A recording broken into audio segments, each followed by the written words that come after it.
संभल में, मथुरा में आपका काम चालू रहेगा, मंदिर वहाँ मैं क्या कह रहा हूँ ना, संभल में सच सामने आना चाहिए जी। मथुरा और काशी का सच भी सबके सामने आना चाहिए।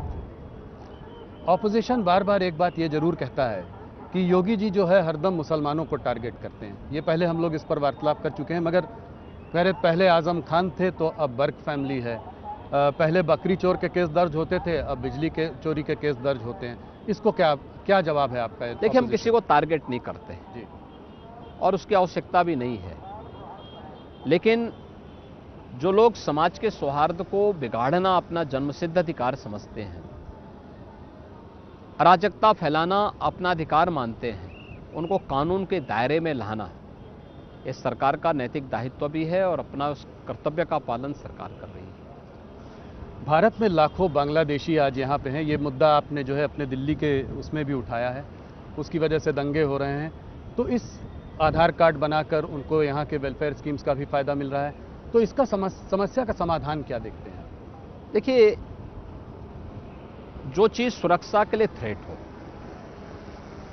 रिलीजियस डेमोग्राफी को चेंज करने वाला हो, और ये जानते हुए कि यही कारण देश के विभाजन का कारण बना था जी, हमें उससे समय रहते सतर्क और सावधान होना होगा। दिल्ली का उदाहरण आपके सामने है। दिल्ली में ओखला औद्योगिक नगरी है। पिछले 10 वर्ष में कोई उद्योग नहीं लगा पाई दिल्ली की आम आदमी पार्टी की सरकार। न्यू ओखला के रूप में नोएडा है, देश का सबसे बड़ा इन्वेस्टमेंट का डेस्टिनेशन बना हुआ है। उन्होंने निवेश किया बांग्लादेशी घुसपैठियों और रोहिंग्या को बसाकर।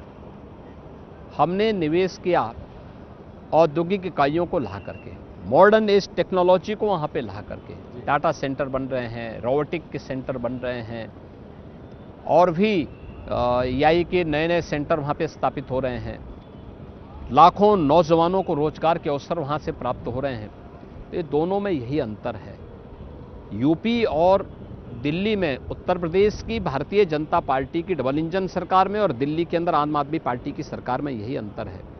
वे अपने राजनीतिक स्वार्थ के लिए बांग्लादेशी घुसपैठियों को वोटर बना रहे हैं, निवेश को हतोत्साहित कर रहे हैं, रोजगार नहीं उपलब्ध करा पा रहे हैं, डेवलपमेंट की योजनाओं को पूरी तरह उन्होंने ठप कर दिया है। लेकिन दूसरी तरफ उत्तर प्रदेश सरकार है कि उत्तर प्रदेश के अंदर हमने यूपी को निवेश के सबसे बड़े गंतव्य के रूप में स्थापित करने में सफलता प्राप्त की है। यूपी को देश के सबसे बड़े स्पिरिचुअल टूरिज्म के हब के रूप में स्थापित करने में सफलता प्राप्त की है। देश के अंदर सबसे अधिक रोजगार दे करके यूपी के युवाओं के हाथों को काम देने में सफलता प्राप्त की है, और देश के अंदर इंफ्रास्ट्रक्चर का एक मॉडल यूपी के अंदर हम लोगों ने खड़े करने में सफलता प्राप्त की है। योगी जी, आपने वक्फ बोर्ड को माफिया बोर्ड बोला है। आपने कहा है जितनी वक्फ की जो सरकारी जमीन जो उन्होंने ली है उसकी हम एक एक इंच वापस लेंगे। कैसे हो पाएगा ये? देखिए, हो रहा है। मुझे ये बात तब कहनी पड़ी जब अयोध्या के लिए, काशी के लिए, प्रयागराज के लिए, संभल के लिए, हर एक जगह के लिए उनके दावे आने लग गए कि ये तो वक्फ की लैंड है। तो फिर मैंने पुराने राजस्व रिकॉर्ड टटोलने शुरू किए, और राजस्व रिकॉर्ड टटोलने के बाद जो चीज़ें सामने आई उसका परिणाम हमारे सामने है। हम लोग देखने में सफल हुए कि इनके दावे गलत थे, इसलिए हमने कहा कि वक्फ बोर्ड को कोई माफिया बोर्ड मत बनाओ, अन्यथा यूपी का माफिया टास्क फोर्स इस पे कार्रवाई करना प्रारंभ कर देगा। हम लोगों ने यूपी वक्फ बोर्ड के नियमावली में संशोधन करके इस बात की व्यवस्था की है कि हम लोग पुराने राजस्व रिकॉर्ड निकाल करके, राजस्व रिकॉर्ड में जो दर्ज होगा उसके अनुसार हम कार्रवाई करेंगे। उनके सारे दावे गलत साबित हो रहे हैं। क्या यूपी में यूनिफॉर्म सिविल कोड लागू होगा और कब तक? यूपी की कार्य पद्धति से कहीं आपको लगता है कि यूनिफॉर्म सिविल कोड नहीं है? आप कह रहे हैं कि ऑलरेडी लागू हो चुका है। ये ऑलरेडी लागू है। सुप्रीम कोर्ट की आपको पिछले आपके कार्यकाल में आपको बुलडोज़र बाबा का वो मिला। लोगों को उम्मीद थी कि जब कभी जस्टिस नहीं मिल पाती है तो इस तरीके से उनको जस्टिस मिलती है, और आपको उन्होंने प्यार से बुलडोज़र बाबा बुलाया।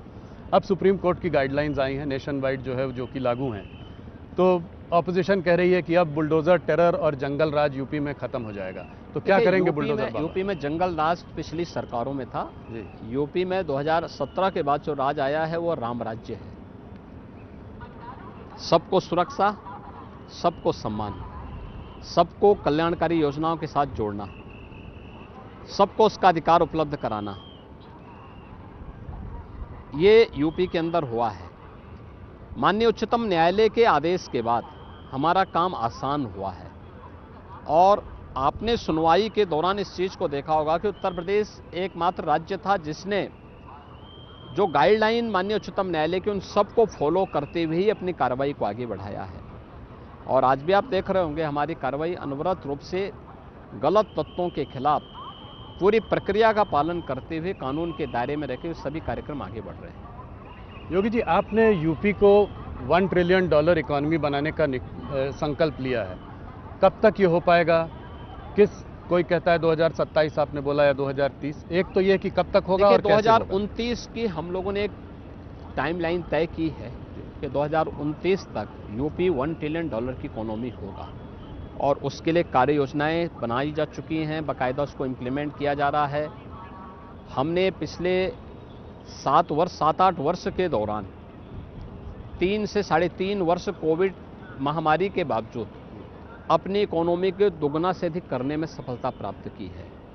और मेरा ये मानना है कि हम लोग 2029 में इसको अचीव कर लेंगे। योगी जी, एक समय में मायावती जी बात करती थी कि उत्तर प्रदेश बहुत बड़ा प्रदेश है, यहाँ से 80 लोकसभा के एमपी जाते हैं। डिलिमिटेशन एक्सरसाइज के बाद मान लीजिए करीब 850 अगर सीट हुई तो यूपी की करीब 150 सीटें होंगी। तो क्या आपका क्या मत है कि ये बहुत बड़ा प्रदेश है? मायावती जी इसके टुकड़े करने की बात करती थी कि चार विभाजन होना चाहिए प्रदेश का। आप इसको कैसे देखते हैं? देखिए, यूपी अपने आप में यूपी है, इसकी पोटेंशियल है ये। और मुझे लगता है यूपी को यूनाइट रह करके ही अपने लक्ष्यों को प्राप्त करना चाहिए। और मुझे लगता है इसी में उसकी ताकत भी है, इसमें उसकी पहचान भी है, उसका सम्मान भी है।